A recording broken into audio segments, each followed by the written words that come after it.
the HAWE Tech Podcast. Hello everyone, welcome to the HAWE Tech Podcast. My name is Ralph and I'm Senior Specialist for Sales Enablement at HAWE.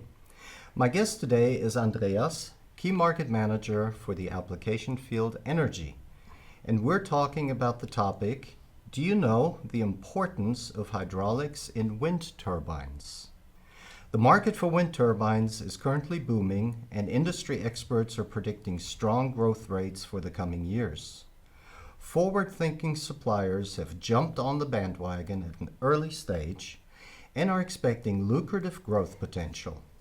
HAWE Hydraulik was one of the first on the hydraulics scene. Welcome, Andreas. I'm very excited to have you explain this very timely and interesting topic to us.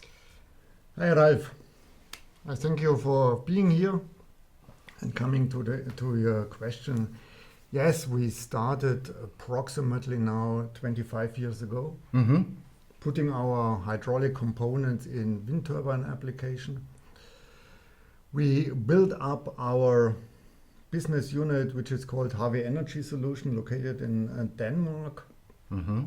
We built up that one to serve the customers even better. But anyhow, as everybody is talking about climate change, also the trees also in this market segment, they don't grow overnight.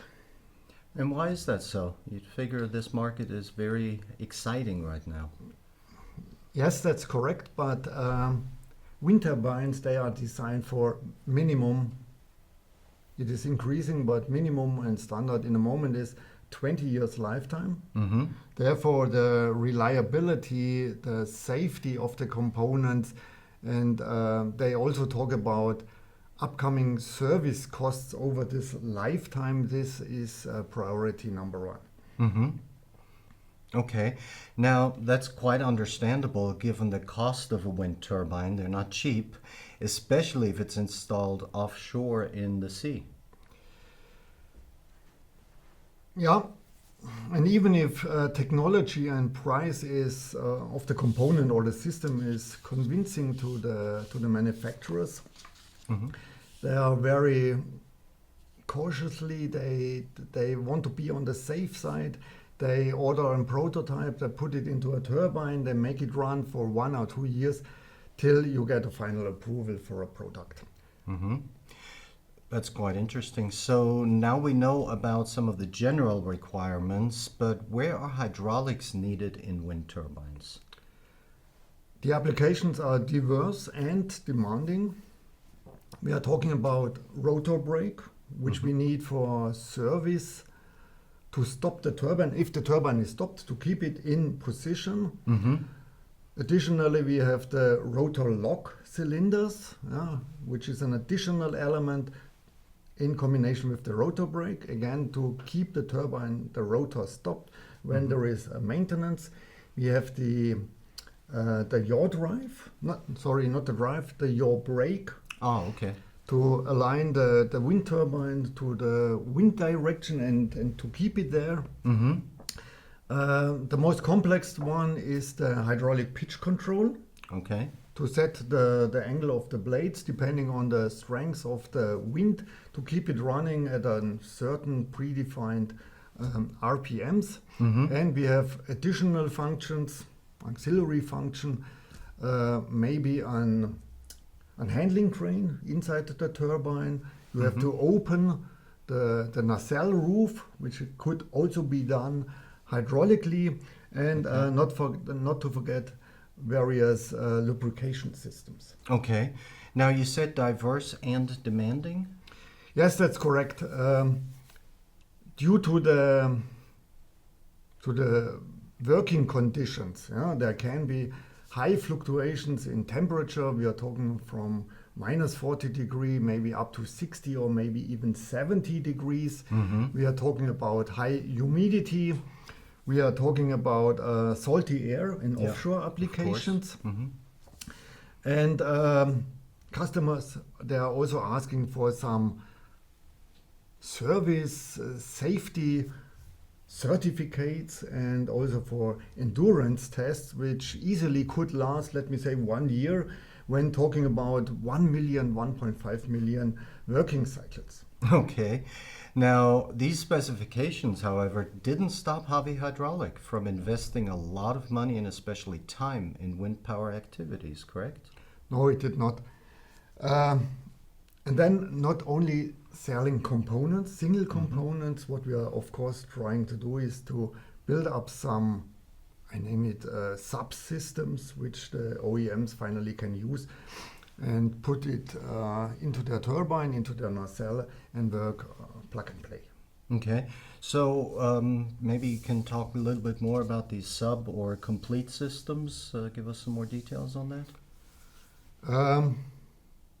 Okay, as an example, we have an power pack which cover two of these functions which I have just described. So let me say on brake function plus hydraulic pitch. If we are only talking about brake, we have a small power pack, tank size 5 liters, something like that, usable oil volume. If you are talking about pitch control, it easily can be a tank 300 liters, something like that. And then of course I put this function brake also on top of this power pack. Okay, so I can assume that there are also some special features on a component basis that are important and that not every hydraulics manufacturer can offer. Is that correct? This is correct, yeah. And we are especially proud here on our oil immersed, we name it oil immersed design. Okay. We take the motor of the power pack and also put it inside the oil. This has certain advantages, talking about size, talking about heat exchange, cooling, and therefore finally also on the price. This one we combine with our radial piston pump. Yep. Radial piston pump, depending on size, is a pump which can handle up to 700 bar. Wow. In wind turbines, we only need 250, something like that. Yeah. So if I take a 700 bar pump, make it work at 250 bar, it will last forever. That's the great. plan. That's really amazing. Is there any more to know? Yeah, there is something more to know. Modular design. Our power packs, we use our modular design, which we also use for different other markets.